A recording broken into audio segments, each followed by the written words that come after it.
Logos.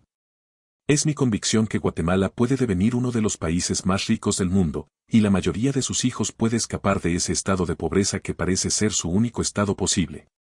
Es una convicción que no surge de una imaginación licenciosa, o de un patológico optimismo, o de una apremiante necesidad psicológica de creer que la pobreza no es el único destino económico de la mayoría de guatemaltecos.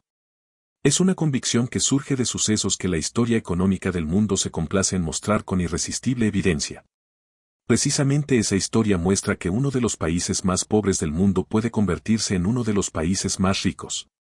Muestra también que esa conversión no tiene que ocurrir durante siglos, sino puede ocurrir durante algunas décadas.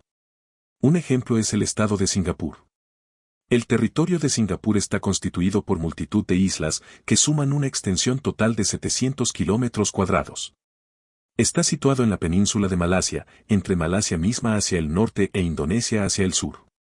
En el año 1819, en ese territorio, el británico Thomas Stamford Raffles, vicegobernador de Java Británica y gobernador de la isla británica Bencoolen, construyó un puerto, que adquirió creciente importancia en el sudeste asiático. A partir del año 1826, cuando murió Raffles, el puerto fue parte del Reino Británico. El periodista Fergane Asiari, especializado en política internacional y en comercio y competencia, relata que, en el final de la Segunda Guerra Mundial, en el año 1945, los británicos recuperaron la isla de Singapur, que estaba sometida al dominio de los japoneses, desde el año 1942, y en el año 1958 le otorgaron una autonomía que equivalía a independencia. En el año 1963 Singapur se unió a Malasia, pero, principalmente por discrepancias político-ideológicas sobre comercio exterior, en el año 1965 cesó la unión. En el año 1966 Singapur tenía 2 millones de habitantes y la riqueza promedio anual obtenida por habitante equivalía a $5.400. Reino Unido tenía 55 millones de habitantes y esa riqueza equivalía a $15.500. Malasia tenía 10 millones de habitantes y esa misma riqueza equivalía a $3.400. Empero, en el año 2016 Singapur tenía 6 millones de habitantes y la riqueza promedio anual obtenida por habitante equivalía a $66.000. Reino Unido tenía 66 millones de habitantes y esa riqueza equivalía a $37.000. Malasia tenía 31 millones de habitantes y esa misma riqueza equivalía a $23.000. Singapur, entonces, multiplicó 1.78 veces la riqueza promedio anual obtenida por habitante en Reino Unido, y 2.87 veces la obtenida en Malasia. El fantástico éxito de Singapur fue obra de una atinada aproximación a la libertad económica, que creó un formidable puerto libre mundial. La libertad de comercio exterior fue tal, que Singapur no exigía reciprocidad de libre comercio. Singapur es una república parlamentaria, que ha impuesto severas normas de conducta social, por las cuales ha sido objeto de crítica. Posee uno de los mercados financieros más grandes y uno de los principales puertos marítimos del mundo. Es uno de los países con mayor riqueza promedio por habitante y uno de los llamados tigres asiáticos de la economía.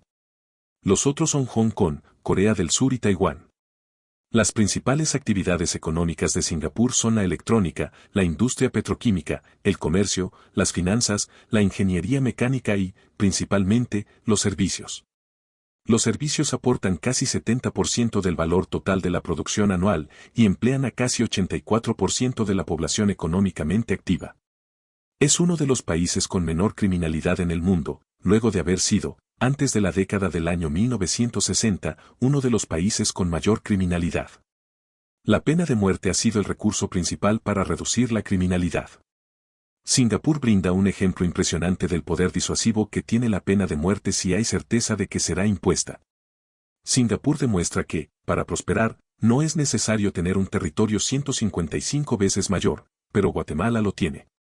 Demuestra que no es necesario tener abundantes recursos naturales, pero Guatemala los tiene. Demuestra que no es necesario estar muy próximo al mayor mercado mundial, es decir, Estados Unidos de América, pero Guatemala lo está. Demuestra que no es necesario ser un país agrícola productor de alimentos, pero Guatemala lo es.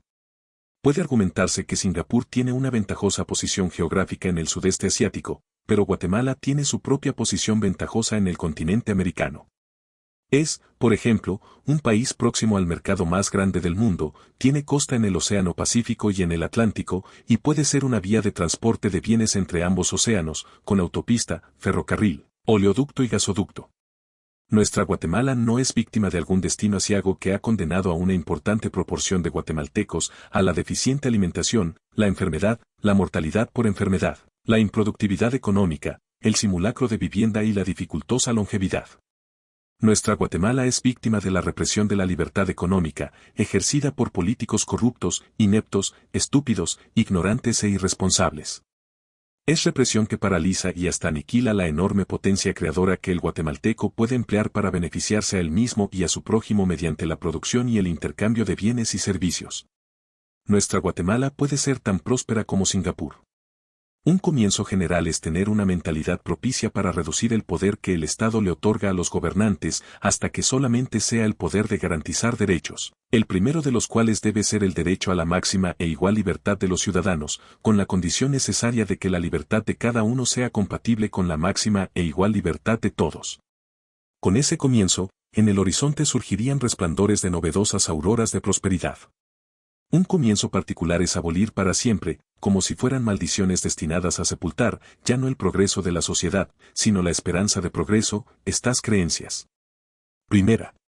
Debe haber igualdad económica de los ciudadanos. Singapur jamás ha pretendido tal absurda igualdad. Segunda. Los altos impuestos promueven la prosperidad de la sociedad. Singapur abomina los altos impuestos. Tercera. El Estado debe repartir la riqueza para lograr igualdad económica. Singapur es un Estado para crear riqueza, no para repartirla. Cuarta. El socialismo es el único régimen económico que puede reducir y hasta eliminar la pobreza. El socialismo hubiera retenido a Singapur en su pobreza original, o la hubiera aumentado. Abolir esas creencias es emprender la transición desde una ominosa obscuridad hacia una promisoria luminosidad. Post-scriptum. En Singapur, la intervención del Estado en la economía, aunque moderada, ha impedido una mayor prosperidad. Guatemala podría eliminar cualquier intervención que no sea aquella de garantizar derechos, y ser un país más próspero que aquel opulento tigre asiático.